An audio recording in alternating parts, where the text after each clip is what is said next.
Ако се разчита само на езика на тялото, той е ненадежден инструмент. Значи в този казус сега ще го разглеждам от техническа гледна точка, а не от морална.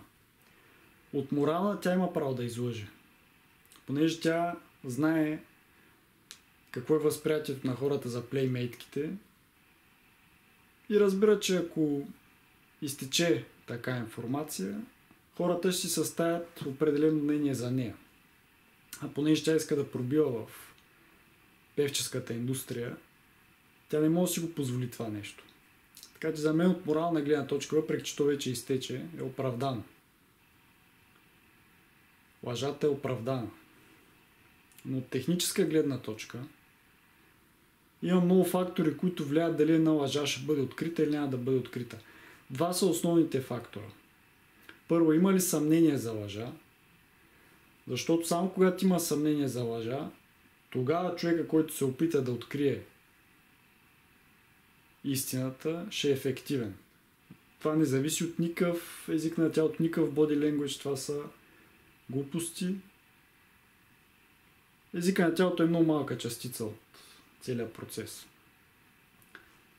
И другия фактор е, въобще ако няма съмнение за лъжа, лъжата по принцип винаги ще мине незабелязано под радарите.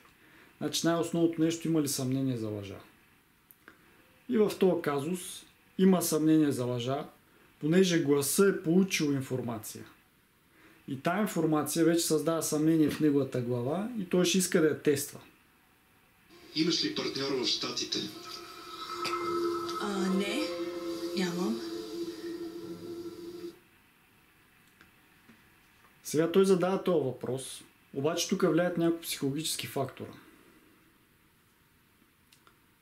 Първият фактор е, че тя е хваната от засада. Привикана е в изповеданата, тя не знае за какво е.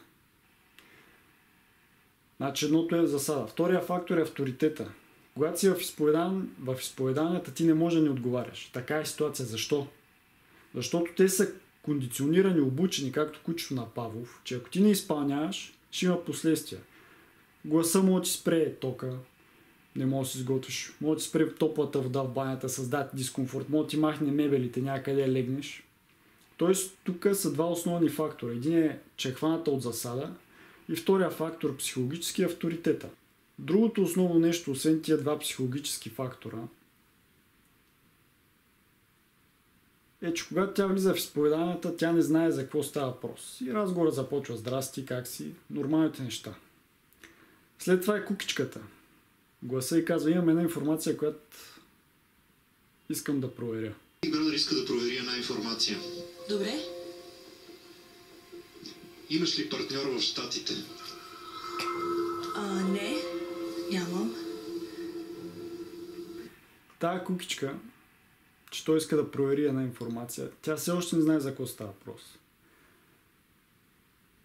Гласа има някакви данни, които иска да тества и просто последва директен въпрос, който изисква да или не. В случая тук този казус е интересен с това, че тя лъже с висока увереност. Този директен въпрос, който гласа задава, в случая като средство е контролен въпрос, понеже той вече има някакво знание. И контролен въпрос се задава, когато ти имаш цялата истина и искаш да провериш дали човека ще излъже.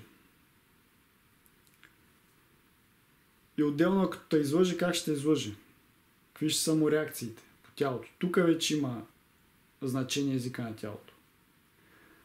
Защото когато знаеш той как лъже и как казва истината, ти вече можеш да прецениш с някаква по-висока степен от 50%, доколко в друга ситуация този човек ще приказва истината или лъжата. Което пак е изключително трудно. Но не може да се разчита само на език на тялото. В случая, понеже гласа има толкова много данни, този директен въпрос реално служи като контролен въпрос.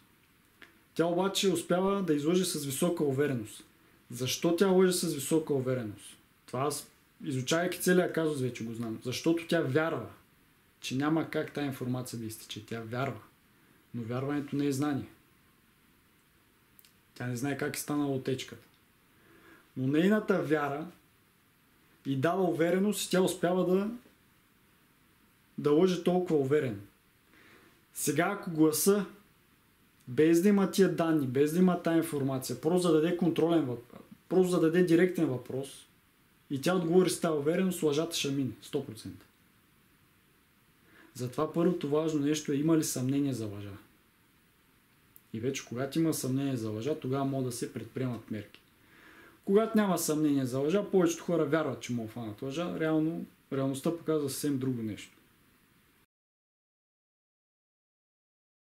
Освен всички фактори, които казах, че оказват влияние, като авторитета, като това, че е фаната от засада,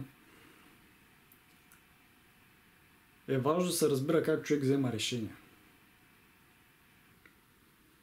Но преди да продължа с решенията, трябва да кажа, че това е директен метод. В една бизнес среда, в едни преговори, ти няма как да кажеш на човека, знаеш какво, да закачим на полиграф, защото ти мога да го обидиш, сделката може да пропадне. Затова в такива случаи си има индиректни методи, които понякога дори са и по-ефективни от директните. Но предимството на директния метод е, че има много психологически фактори, които влияят, както казах, авторитета, това, че тя не очаква какво ще стане отделно, как тя взема решение. И сега да дойда на решението. След директния въпрос, който изисква да или не, имаш ли си приятел, нейното решение проистича от два фактора. Тук трябва да се изследва теорията на перспективите. От това, което съм забелязал, почти тя винаги играе роля. Но тук има два фактора. Първият, който натежава, е, че тя вярва, че няма как да стане отечка. Мога ли да ми кажете как е излязла тази информация? Защото смятам, че наистина е било голяма тайна и на никой не съм казала. Това е основното нещо, което тя кара да излъже. Но другия фактор е страха от осъждане, че обществото навънка има определено мнение за певиците, за фолк певиците и съответно това мнение ще натежи и може да провали бъдещата й кариера. Тия два фактора натежават, тя лъже и то лъже с висока увереност, защото по принцип хората, които имат съмнение дали ще успеят да излъжат или които не са толкова добри лъжци, не могат лъжат с така висока увереност. Всеки си мисли и вярва, че може да излъже, но в реалността нещата са различни. След като казва, че няма, след като отговаря с не на директния въпрос, когато гласа вече изрежда фактите, които знае, и тя разбира, че той реално има информация. Нямам. Нямаш гадже, с което да сте били от 6 години заедно, да живеете заедно, да сте живяли преди това заедно?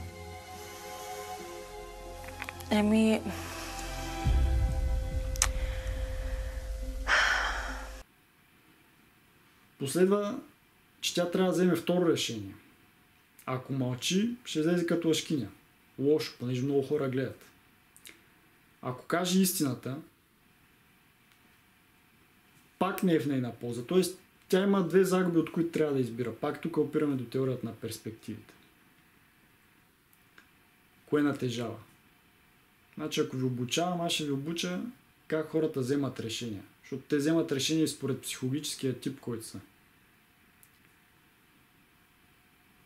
И в крайна сметка истината е излиза. Но този казус е по-заплетен, понеже отечката става от друго място, когато човек тръгне да го изследва в дълбочина. И е доста показателен и е кейс стъди казус от реалния живот.